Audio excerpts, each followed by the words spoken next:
नमस्कार। आकाशवाणी से प्रस्तुत है समाचार संध्या। केंद्रीय मंत्रिमंडल ने डाई अमोनियम फॉस्फेट डीएपी उर्वरकों पर एक मुश्त विशेष राहत पैकेज के विस्तार को मंजूरी दी। किसानों को डीएपी खाद की बोरी 1,350 रुपए की दर से मिलती रहेगी।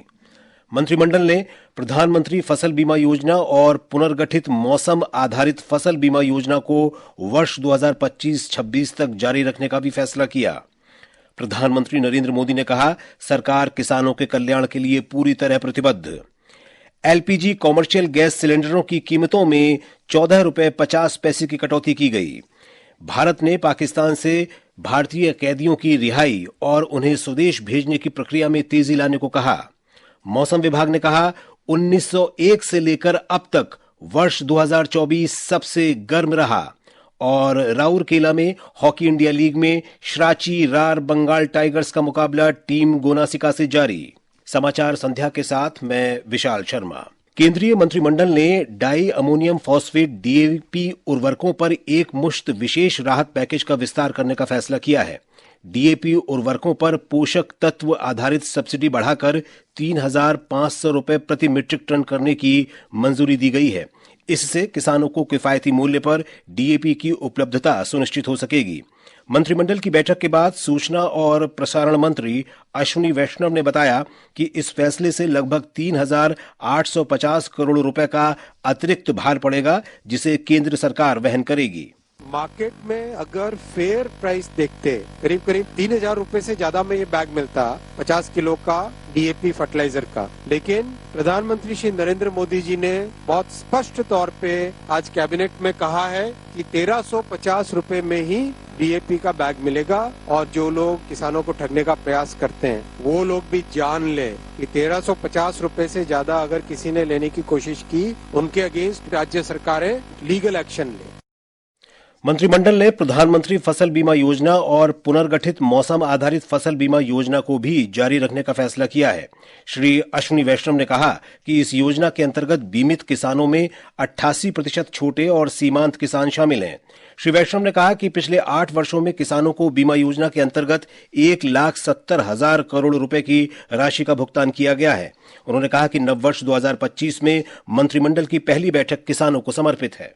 कवरेज बहुत ज्यादा बढ़ा है इन 10 सालों में, और कवरेज को और अधिक बढ़ाने के लिए कंप्लीट डिजिटलाइजेशन, एनरोलमेंट से लेके assessment, claim settlement, payment, DBT के माध्यम से इसको पूरी चेन को रिवैम्प करने का आज माननीय प्रधानमंत्री जी ने निर्णय लिया है। और एग्रीकल्चर मिनिस्ट्री और दूसरे संबंधित विभाग कोऑपरेशन से, फाइनेंस से सब मिलके फसल बीमा योजना को एक टोटली नए लेवल पे ले जाएंगे, ऐसा आज निर्णय लिया गया है। कृषि और किसान कल्याण मंत्री शिवराज सिंह चौहान ने आज कहा कि नरेंद्र मोदी सरकार ने नया साल किसानों को समर्पित किया है।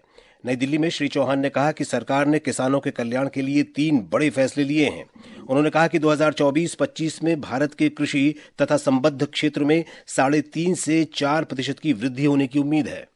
चावल की कीमत किसान को ठीक मिले, इसलिए मिनिमम एक्सपोर्ट प्राइस जो लगाई गई थी वो हटा दी गई। चावल के एक्सपोर्ट को अनुमति दी गई। और आज भारत के सहकारिता मंत्रालय और इंडोनेशिया के व्यापार मंत्रालय के बीच गैर बासमती सफेद चावल के व्यापार पर समझौता ज्ञापन में हस्ताक्षरित हुआ है। और इंडोनेशिया को भारत 1 मिलियन मीट्रिक टन गैर बासमती सफेद चावल निर्यात करेगा। निर्यात के कारण भी चावल के रेट बेहतर होंगे और किसानों को इसका लाभ मिलेगा। प्रधानमंत्री नरेंद्र मोदी ने कहा है कि उनकी सरकार किसानों के कल्याण के लिए पूरी तरह प्रतिबद्ध है। केंद्रीय मंत्रिमंडल के फैसलों के बारे में श्री मोदी ने कहा कि 2025 की पहली कैबिनेट बैठक किसानों की खुशहाली बढ़ाने के लिए समर्पित है। उन्होंने कहा कि देश को अपने किसानों पर गर्व है, जो कड़ी मेहनत करके पूरे राष्ट्र का पेट भरते हैं। सरकार ने आज से one nation one subscription ONOS योजना की शुरुआत की है। इस योजना का उद्देश्य विद्यार्थियों को सिंगल सब्सक्रिप्शन प्लेटफॉर्म के अंतर्गत शोध पत्रों, जर्नल और शैक्षिक सामग्री सहित व्यापक डिजिटल ज्ञान संसाधनों तक निर्बाध पहुंच उपलब्ध कराना है। इस योजना से विश्वविद्यालय और IIT सहित सरकारी सहायता प्राप्त उच्च शिक्षा संस्थानों के 1,80,00,000 विद्यार्थियों को दुनिया भर के शीर्ष जर्नल में प्रकाशित शोध पत्रों को देखने की सुविधा मिलेगी। एलपीजी कमर्शियल गैस सिलेंडरों की कीमत में 14 रुपए 50 पैसे की कटौती की गई है। अब 19 किलो वाले सिलेंडर की कीमत दिल्ली में 1,804 रुपए, मुंबई में 1,756 रुपए, कोलकाता में 1,911 रुपए और चेन्नई में 1,966 रुपए होगी। हालांकि घरेलू रसोई गैस सिलेंडर की कीमतों में कोई बदलाव नहीं किया गया है और ये 803 रुपए में ही मिलेगा। ये समाचार हमारी वेबसाइट www.newsonair.gov.in और हमारे न्यूज ऑन AIR ऐप पर भी उपलब्ध हैं। भारत सरकार ने देश भर में 21वीं पशुधन गणना आरंभ कर दी है। सरकारी कर्मचारी आपके घर भी आते ही होंगे। सभी पशुपालक अपने पशुओं की सही जानकारी दें ताकि सरकार आपके लिए बेहतर योजनाएं बना सके। याद रहे, अक्टूबर 2024 से फरवरी 2025 की 21वीं पशुधन गणना में पोल्ट्री, पालतू पशुओं और आवारा पशुओं की कुल 219 नस्लों का डेटा संग्रह किया जा रहा है। कोई भी पशु छूटने ना पाए। मेरे पशु मेरी जानकारी, होगी समृद्ध संपदा हमारी। पशुपालन और डेयरी विभाग द्वारा देश हित में जारी। समाचार संध्या में आपका फिर स्वागत है। भारत ने पाकिस्तान की हिरासत में बंद कैदियों, मछुआरों और उनकी नावों तथा लापता भारतीय रक्षा कर्मियों की शीघ्र रिहाई और स्वदेश वापसी का आह्वान किया है। पाकिस्तान से यह भी कहा गया है कि वो 183 भारतीय मछुआरों और कैदियों में से सजा पूरी कर चुके मछुआरों और कैदियों की रिहाई और स्वदेश वापसी की प्रक्रिया में तेजी लाए। भारत और पाकिस्तान ने आज राजनयिक स्तर पर एक दूसरे की हिरासत में मौजूद कैदियों और मछुआरों की सूची का आदान प्रदान किया। विदेश मंत्रालय ने एक बयान में कहा कि भारत ने अपनी हिरासत में मौजूद पाकिस्तान के 381 कैदियों और 81 मछुआरों के नाम साझा किए हैं।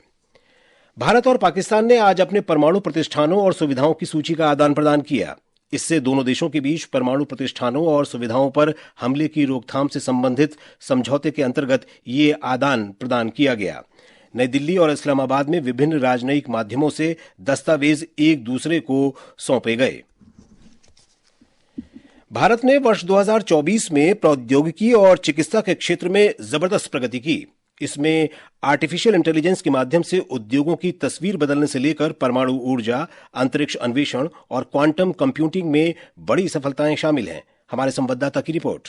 वर्ष 2024 में भारत ने वैश्विक स्वास्थ्य सेवा के क्षेत्र में महत्वपूर्ण उपलब्धि हासिल की है। भारत ने अपना पहला स्वदेशी एंटीबायोटिक नेफिथ्रोमाइसिन विकसित किया। यह दवा निमोनिया के खिलाफ उपचार में 10 गुना अधिक प्रभावी है और महज 3 दिन के उपचार से ही रोगी में सुधार दिखाई देने लगता है। वहीं देश में दवा आपूर्ति की कमी से निपटने के लिए भारत, दक्षिण कोरिया, अमेरिका, जापान और यूरोपीय संघ के साथ बायो फार्मास्यूटिकल्स गठबंधन में शामिल हो गया। इसके अलावा भारत ने रक्षा क्षेत्र में अपनी वैश्विक स्थिति को मजबूत किया है। देश की सुरक्षा जरूरतों को देखते हुए DRDO ने मिशन दिव्यास्त्र के तहत अग्नि 5 मिसाइल का सफलतापूर्वक परीक्षण किया। पानी के भीतर परमाणु क्षमता को मजबूत करने के लिए 3500 किलोमीटर की मारक क्षमता वाली बैलिस्टिक मिसाइल K4 का सफलतापूर्वक परीक्षण किया गया। इसके अलावा सरकार ने ग्रहों की खोज में भारत की क्षमता को बढ़ाने के लिए 2 प्रमुख अंतरिक्ष विज्ञान mission the Venus orbiter mission और चंद्रयान 4 को मंजूरी दी। दीपेंद्र कुमार, आकाशवाणी समाचार, दिल्ली।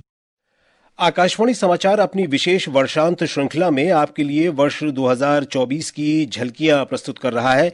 आज हम आयुष मंत्रालय की प्रमुख पहलों और उपलब्धियों पर नजर डालेंगे। एक रिपोर्ट। आयुष मंत्रालय ने 2024 में पारंपरिक चिकित्सा को वैश्विक मान्यता दिलाने और इसके प्रचार प्रसार की दिशा में महत्वपूर्ण कदम उठाए हैं। मंत्रालय ने आयुर्वेद, योग, यूनानी, सिद्ध और होम्योपैथी को दुनिया भर के चिकित्सा क्षेत्र की मुख्य धारा में जोड़ने का काम किया है। इस कड़ी में आयुष मंत्रालय ने पिछले साल 21 जून को श्रीनगर में प्रधानमंत्री नरेंद्र मोदी की अगुवाई में 10वां अंतर्राष्ट्रीय योग दिवस मनाया था, जिसकी थीम स्वयं और समाज के लिए योग थी। इस दौरान 7 करोड़ से अधिक लोगों ने योग की शपथ ली और साथ ही योग के सिद्धांतों और प्रथाओं को अपनाने के लिए अपनी प्रतिबद्धता जताई। प्राकृतिक चिकित्सा को बढ़ावा देने के लिए प्रधानमंत्री नरेंद्र मोदी ने हरियाणा के झज्जर में 200 बिस्तरों वाले केंद्रीय योग और प्राकृतिक चिकित्सा अनुसंधान संस्थान का भी उद्घाटन किया। आयुष मंत्रालय ने आयुर्वेद के माध्यम से किशोरियों में पोषण सुधार के लिए महिला और बाल विकास मंत्रालय के साथ एक समझौता किया। प्रिया मंडल के साथ अक्षित वैद्यान, आकाशवाणी समाचार, दिल्ली।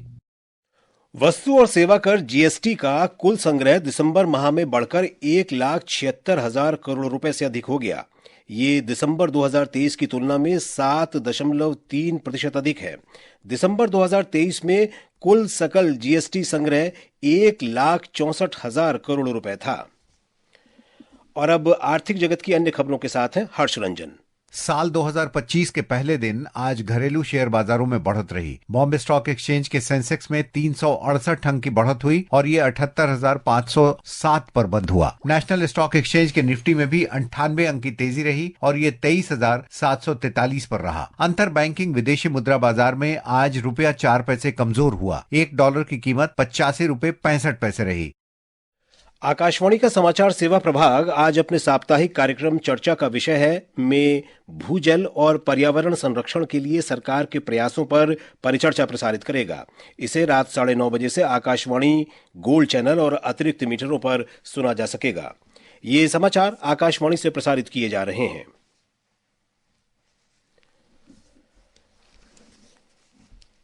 मौसम विभाग ने कहा है कि वर्ष 1901 के बाद से 2024 देश में अब तक का सबसे गर्म साल रहा है। मौसम विभाग के महानिदेशक मृत्युंजय महापात्रा ने आज मीडिया को यह जानकारी देते हुए बताया कि पूर्वी, उत्तर पश्चिम और पश्चिम मध्य क्षेत्रों के कुछ इलाकों को छोड़कर जनवरी में देश के अधिकांश हिस्सों में न्यूनतम तापमान सामान्य से अधिक रहने की संभावना है। श्री महापात्र ने कहा कि देश के अधिकांश हिस्सों में अधिकतम तापमान भी सामान्य से अधिक रहने की उम्मीद है। पंजाब में सर्दी का प्रकोप कुछ और दिन तक जारी रहने की संभावना है। हालांकि अगले 48 घंटों में राज्य के कुछ भागों में धुंध से राहत मिलेगी। इस बीच अधिकतम तापमान में कोई परिवर्तन नहीं होगा। ब्यौरा हमारे संवाददाता से। अगले 3 दिनों में न्यूनतम तापमान 9 से 12 डिग्री सेल्सियस के बीच रहने की संभावना है। चंडीगढ़ स्थित मौसम विभाग के निदेशक सुरेंद्र पाल ने बताया कि ठंड से अभी कोई राहत मिलने के आसार नहीं है। पंजाब और हरियाणा में पिछले 2 से 3 दिनों से जो ठंड का एक तरह से माहौल बना हो कंटिन्यू करेगा। इसमें कोई विशेष अंतर आने वाला नहीं है, लेकिन अगले 48 आवर्स में पंजाब हरियाणा के कुछ पार्ट्स में कुछ संभावना है कि फॉग से रिलीफ मिलेगा। राजेश बाली, आकाशवाणी समाचार, जालंधर। जम्मू कश्मीर में कमजोर पश्चिमी विक्षोभ के कारण कुछ स्थानों पर हल्की बर्फबारी की संभावना है। हमारे संवाददाता ने बताया कि ऊंचाई वाले कुछ स्थानों पर भारी बर्फबारी की आशंका है। भारी बर्फबारी श्रीनगर शहर, कस्बों और दूर दराज इलाकों में लोगों के लिए मुश्किलें लेकर आती है, जिसमें सड़क और हवाई संपर्क में व्यवधान भी शामिल है। इससे पूरे कश्मीर क्षेत्र में बिजली और पानी की आपूर्ति में व्यवधान, सड़कों, गलियों और आंतरिक क्षेत्रों में रुकावटें पैदा हो जाती हैं। इस बीच आने वाले दिनों में बर्फबारी की आशंका के मद्देनजर प्रशासन किसी भी तरह की स्थिति से निपटने के लिए हर स्तर पर पूरी तरह तैयार है। तारिक रातर, आकाशवाणी समाचार, श्रीनगर। महाराष्ट्र में आज 2 अलग अलग सड़क दुर्घटनाओं में 8 लोगों की मौत हो गई और कई अन्य घायल हो गए। पहली घटना सोलापुर जिले के अक्कलकोट में तीर्थयात्रियों को ले जा रही एक जीप के ट्रक से टकराने के कारण हुई, जिसमें 4 लोगों की मौत हो गई और कई गंभीर रूप से घायल हो गए। दूसरी घटना जालना जिले में धुले सोलापुर राजमार्ग पर हुई, जब एक परिवार अक्कलकोट से लौट रहा था और सड़क किनारे खड़े एक ट्रक से टकरा गया, जिससे एक ही परिवार के 4 लोगों की मौत हो गई और 2 अन्य गंभीर रूप से घायल हो गए। और अब खेल खबरें। ओडिशा के राउरकेला में हॉकी इंडिया लीग में इस समय श्राची राढ़ बंगाल टाइगर्स का मुकाबला टीम गोनासिका के साथ हो रहा है। हाफ टाइम तक दोनों टीमें गोल रहित बराबरी पर हैं। अंक तालिका में श्राची राढ़ बंगाल टाइगर्स 3 अंक के साथ दूसरे और टीम गोनासिका 1 अंक लेकर छठे स्थान पर है। न्यूयॉर्क में भारत की आर वैशाली ने विश्व ब्लिट्ज शतरंज चैंपियनशिप के महिला वर्ग में कांस्य पदक जीता है। चीन की झू जिनर को वैशाली ने क्वार्टर फाइनल में 1.5 के मुकाबले 2.5 अंकों से हराया। और अब अंत में मुख्य समाचार एक बार फिर। केंद्रीय मंत्रिमंडल ने डाई अमोनियम फॉस्फेट डीएपी उर्वरक पर एक मुश्त विशेष राहत पैकेज के विस्तार को मंजूरी दी। किसानों को डीएपी खाद की बोरी 1,350 रुपए की दर से मिलती रहेगी। मंत्रिमंडल ने प्रधानमंत्री फसल बीमा योजना और पुनर्गठित मौसम आधारित फसल बीमा योजना को वर्ष 2025-26 तक जारी रखने का भी फैसला किया। प्रधानमंत्री नरेंद्र मोदी ने कहा, सरकार किसानों के कल्याण के लिए पूरी तरह प्रतिबद्ध। एलपीजी कॉमर्शियल गैस सिलेंडरों की कीमतों में 14 रुपए 50 पैसे की कटौती की गई। भारत ने पाकिस्तान से भारतीय कैदियों की रिहाई और उन्हें स्वदेश भेजने की प्रक्रिया में तेजी लाने को कहा। मौसम विभाग ने कहा, 1901 से लेकर अब तक वर्ष 2024 सबसे गर्म रहा। इसके साथ ही समाचार संध्या का ये अंक समाप्त हुआ। नमस्कार।